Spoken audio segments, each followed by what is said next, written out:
क्या आपने कभी उस बेटे की कहानी सुनी है जो पैदा हुआ तो शेर के घर में, लेकिन बड़ा हुआ सियासी साजिशों में, जिसकी मां छिन गई बचपन में और जिसे अपने ही लोगों ने कैद किया। एक बेटा जो शिवाजी महाराज जैसा बाप होते हुए भी हर कदम पर खुद को साबित करता रहा।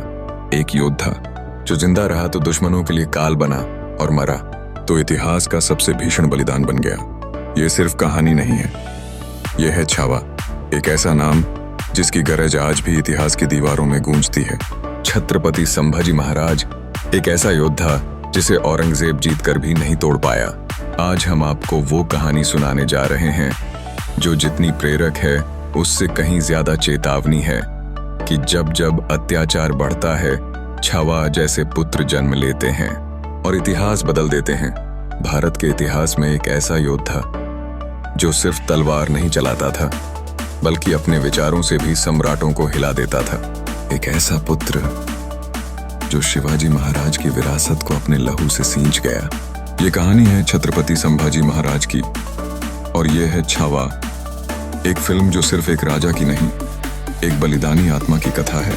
आइए चलते हैं समय के उस सफर पर जहां शौर्य और बलिदान का संगम होता है। छत्रपति शिवाजी महाराज, मराठा साम्राज्य के संस्थापक। लेकिन क्या आप जानते हैं कि एक पिता होने के नाते शिवाजी महाराज को सबसे ज्यादा चिंता किस बात की थी? उनके उत्तराधिकारी की, यानी उनके बेटे संभाजी भोसले की। संभाजी बचपन से ही तेजस्वी थे, घोड़े की सवारी, तलवारबाजी, युद्ध नीति और शास्त्र ज्ञान हर क्षेत्र में अद्वितीय। पर बचपन में ही मां की मृत्यु और राजमहल की राजनीति ने उन्हें अकेला कर दिया। राजनीति के कारण उन्हें कई बार अपमानित किया गया, बंदी बनाया गया, पर वे कभी नहीं टूटे, बल्कि हर बार और मजबूती से उभरे। 1658 में जब शिवाजी महाराज का देहांत हुआ, पूरा मराठा साम्राज्य हिल गया। कई सरदार नहीं चाहते थे कि संभाजी को राजा बनाया जाए, लेकिन जब संभाजी ने सिंहासन संभाला, उन्होंने साफ कहा, अब हिंदवी स्वराज्य को कोई झुका नहीं सकता।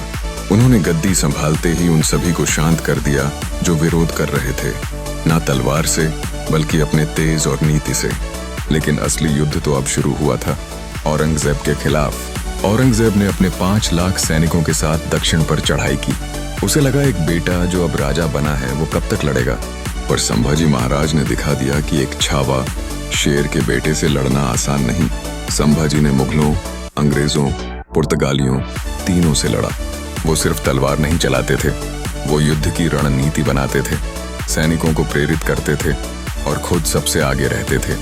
उनके नेतृत्व में मराठा साम्राज्य ने बार बार औरंगजेब को मात दी। संभाजी महाराज न सिर्फ योद्धा थे बल्कि एक विद्वान भी थे। उन्होंने बुद्धभूषणम जैसे ग्रंथ की रचना की थी संस्कृत में। उनका जीवन अनुशासन, त्याग और तपस्या से भरा था। जहां एक तरफ वे शत्रुओं से युद्ध करते थे, वहीं दूसरी ओर वे जनता के कल्याण के लिए कार्य करते थे। लेकिन सबसे खास बात थी उनका स्वाभिमान, जिसे वे मरते दम तक नहीं झुकने देते। सीसो टैनाली। मराठों में एक गद्दार ने औरंगजेब को जानकारी दी। संभाजी महाराज को बंदी बना लिया गया। औरंगजेब को लगा अब उसकी जीत निश्चित है, लेकिन संभाजी ने बंदी बनने के बाद भी सिर झुकाया नहीं। औरंगजेब ने उनसे इस्लाम स्वीकार करने को कहा। संभाजी बोले, मैं मर जाऊंगा पर धर्म नहीं बदलूंगा। 21 दिनों तक संभाजी को हर दिन यातना दी गई। उनकी आंखें निकाली गईं, जीभ काटी गई, लेकिन उनके होठों से सिर्फ एक ही नाम निकला, जय भवानी, जय शिवाजी। 3 मार्च 1679 संभाजी को बेहद क्रूर तरीके से मार दिया गया, पर उस दिन औरंगजेब जीतकर भी हार गया। संभाजी मरकर भी अमर हो गए। उनका बलिदान मराठों की रग रग में दौड़ गया और यही बलिदान आगे चलकर मुगलों के पतन की सबसे बड़ी वजह बना। छावा कोई साधारण फिल्म नहीं, ये एक संघर्ष की जीवित मिसाल है।